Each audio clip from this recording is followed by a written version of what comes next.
Birador ng ano. Yun mga isda, welcome back to my YouTube channel naman, Isda TV. My video for today na naman mga isda. Nakahuli kami ng malaking tuna. Ay ano pala, nga tuna pa rin yun. Yun yung tinatawag na bigay o malaking mata. Pero yung tawag namin doon mga isda ay bugok. Hindi, bugok na bubuhay, yung ulang utak. Yung ano mga isda, bugok na isda. King of tuna. King of the charot lang. Ayun mga isda, panoorin nyo mga isda. Naglabas yung tungol niya. Grabe kalaking tungol. Pinakuyusan namin. Grabe, murag yung ano, murag gulong.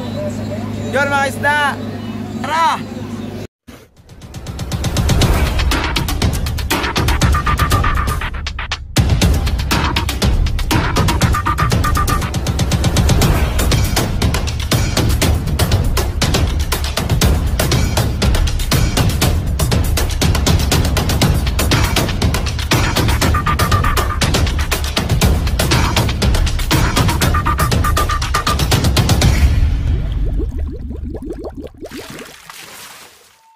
Yun, what's up mga kaisda, panibagong video naman, panibagong araw at kwarta, panibagong balance At yun mga isda, tingnan nyo, pahabol pa alas 5 na yan ng madaling araw, ganyan talaga pinakapag-buenas ka talaga. At ito nga pala yung sinasakyan, ito yung tinatawag na series, at mayroon din itong dalang ilaw at generator. Tingnan nyo man kung gaano kalaki ang ating tuna nakuha by Birada, by Jepoy Plagyo sa butang pagid super palo pak waka baos ang tuna. Tingnan nyo mga isda, ito at meron tong dalang generator kung ano, pinatay niya na siguro or ewan ko kung ano ba, o pakura lang to na hinila lang nila kasi baka naghila din sa malaking bangka. At yun, tingnan nyo naman, good size yan. Kung sa Mindoro yan, mayroong migit na kumulang na 1, 2, 3 we gonna job jet, charot lang.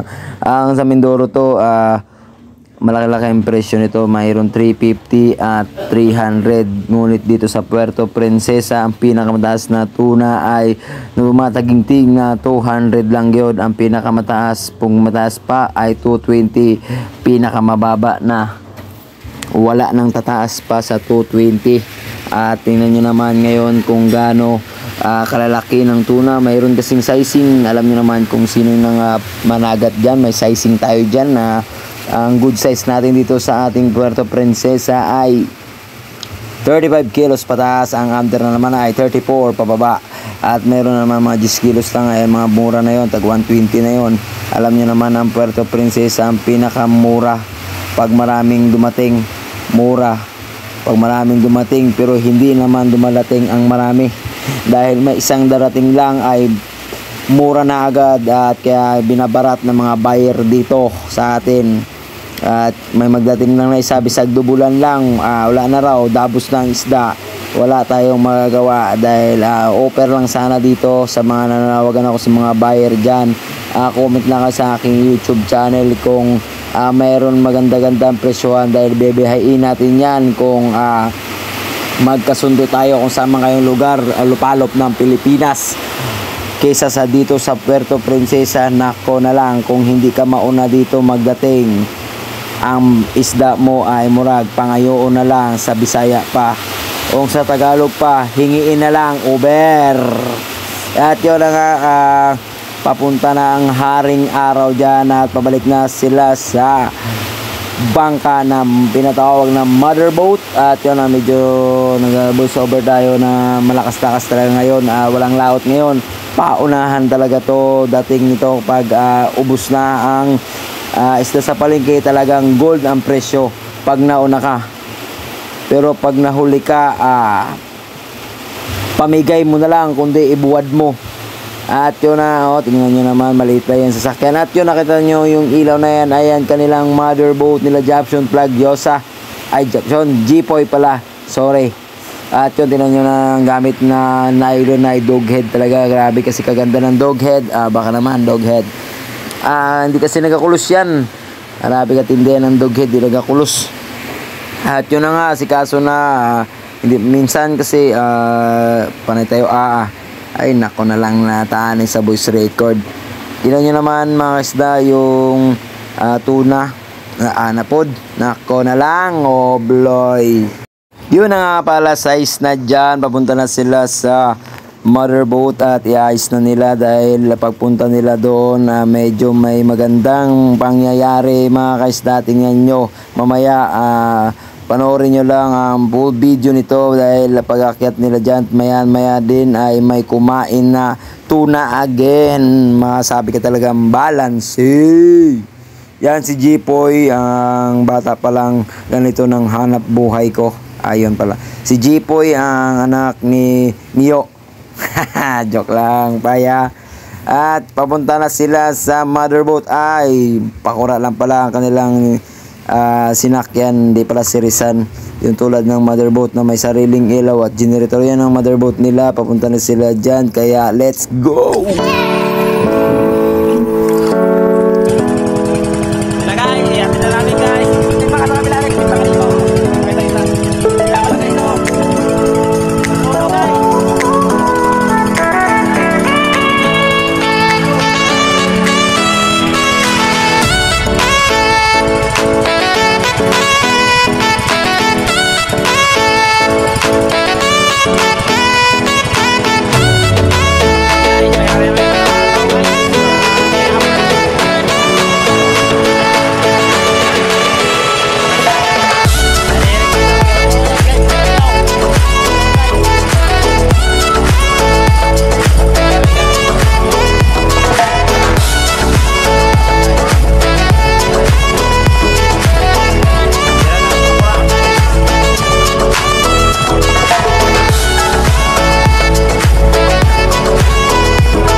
At yun na nga, sinalubong na agad ng mga tropa dyan, ng mga guwapsing. At yun ang hinagis, kung nakikita nyo, ayan ang strobo na pinapasok dyan sa may hasang at diretso bunganga. Hindi pinapasok na iba ha, baka anong isipin nyo. Yan, tingnan nyo yung ginagawa ni Jepoy Plagchosa.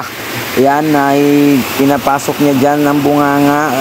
Tapos hihilain niya papunta dun sa pinakadulo at ilalagay sa budiga. At makikita nyo yung kabuuan ng video nito. Makita nyo dyan mga sa may hinila na naman sila panibago.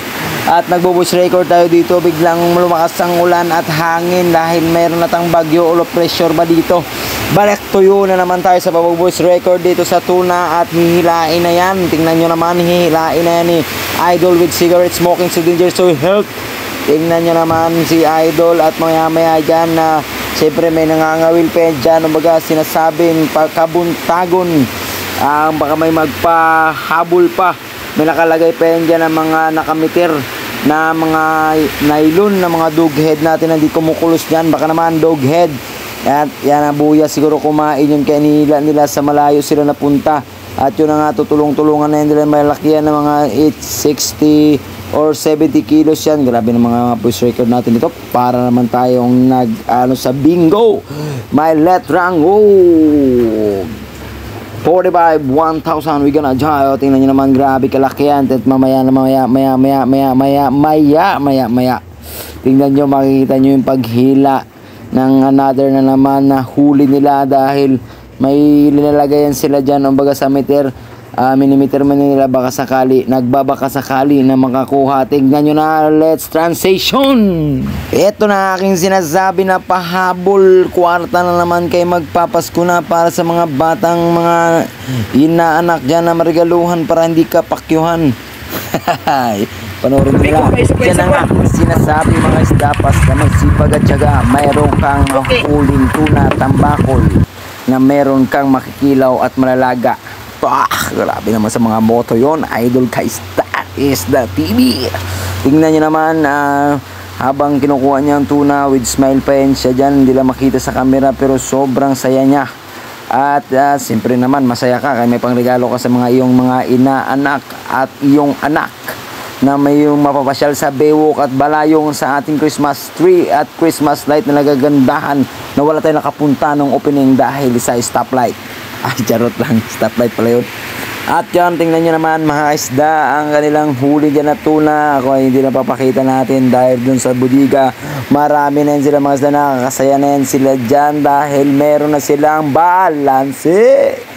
Tingnan nyo naman kung gaano kalaki ang pahabol sa kabuntagon. Grabe kasaya talaga pag makakuha ka ng ganyan, no? Grabe kalaki. Alam naman mga isda, pag wala kayong huli sa pang-wheel, mabilis kayong matulog. Pero yan, kay jackpot sila at malalaki ang kanilang nakuha. Hanggang hapon ang kwentuhan yan para pagdating ng alas 7, matulog na yan. Bad yun na, bad. At tingnan nyo naman kung gaano kasariwa ang tuna dyan. Yung mga maliliit, mga 5 kilos lang o 10 kilos aming kinakatayan upang kami may pang-ulam. Pero wag lang muna dahil may maliliit dyan. May pusit.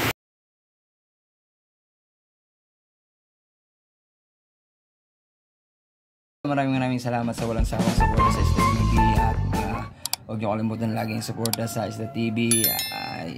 God bless to all, lahat ng mga subscriber natin at mga viewers natin dyan. Sana tuloy-tuloy pa rin yung ating pag-subscribe at tayo mga underwater dahil nasira yung GoPro natin. Sana yung sino may alam na paayusan dyan, i-PM lang ako kasi wala dito ditong paayusan. Pero maraming salamat pa rin. Tuloy-tuloy pa rin yung views natin. Thank you always.